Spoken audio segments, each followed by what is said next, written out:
ایک گاؤں میں ایک شخص رہتا تھا۔ اس کا نام حارث تھا۔ وہ لوگوں کے سامنے بہت نیک بنتا تھا۔ مسجد میں پہلی صف میں کھڑا ہوتا، لمبی دعائیں کرتا اور ہر وقت دین کی باتیں کرتا، مگر اس کا دل ایمان سے خالی تھا۔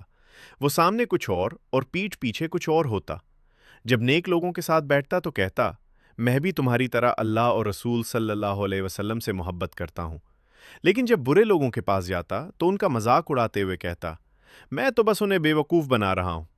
اللہ تعالیٰ نے ایسے لوگوں کے بارے میں فرمایا، ان المنافقین یخادعون اللہ وہو خادعہم، بے شک منافق لوگ اللہ کو دھوکہ دینا چاہتے ہیں، حالانکہ اللہ ہی انہیں دھوکے میں ڈالنے والا ہے۔ قرآن سورۃ النساء 142۔ حارث لوگوں کے راز نکالتا، جھوٹی قسمیں کھاتا اور فساد پھیلاتا تھا۔ اگر کسی سے وعدہ کرتا تو توڑ دیتا، امانت رکھوائی جاتی تو خیانت کرتا۔ ایک دن گاؤں کے بزرگ میں اسے نصیحت کرتے ہوئے رسول اللہ صلی اللہ علیہ وسلم کی یہ حدیث سنائی، آیت المنافقی تلاس، اذا حدث کذب و اذا وعد اخلف و اذا اؤتمن خان۔ منافق کی تین نشانیاں ہیں: جب بات کرے تو جھوٹ بولے، وعدہ کرے تو خلاف ورزی کرے، اور امانت دی جائے تو خیانت کرے۔ صحیح البخاری۔ مگر حارث نے مذاق اڑاتے ہوئے کہا، لوگ صرف ظاہر دیکھتے ہیں، دل کا حال کون جانتا ہے؟ وقت گزرتا گیا، اس کی چالاکیاں بڑھتی گئیں۔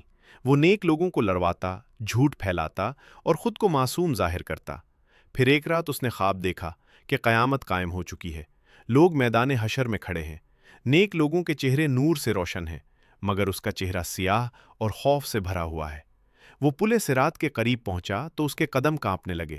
اسی وقت ایک خوفناک آواز آئی، ان المنافقین فی الدرک الاسفل من النار، بے شک منافق جہنم کے سب سے نچلے درجے میں ہوں گے۔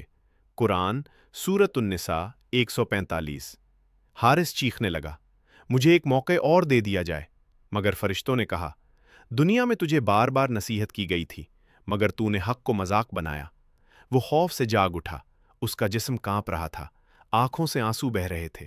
اس دن پہلی بار اس نے سچے دل سے توبہ کی، لوگوں کے حقوق واپس کیے اور اللہ سے معافی مانگی۔ گاؤں کے امام نے اس سے کہا، مومن گناہ کر کے شرمندہ ہوتا ہے، مگر منافق گناہ کر کے فخر کرتا ہے۔ اور حقیقت یہی ہے کہ نفاق انسان کو دنیا میں ذلیل اور آخرت میں سخت عذاب کا مستحق بنا دیتا ہے، مگر سچی توبہ اللہ کے دروازے ہمیشہ کھلے رکھتی ہے۔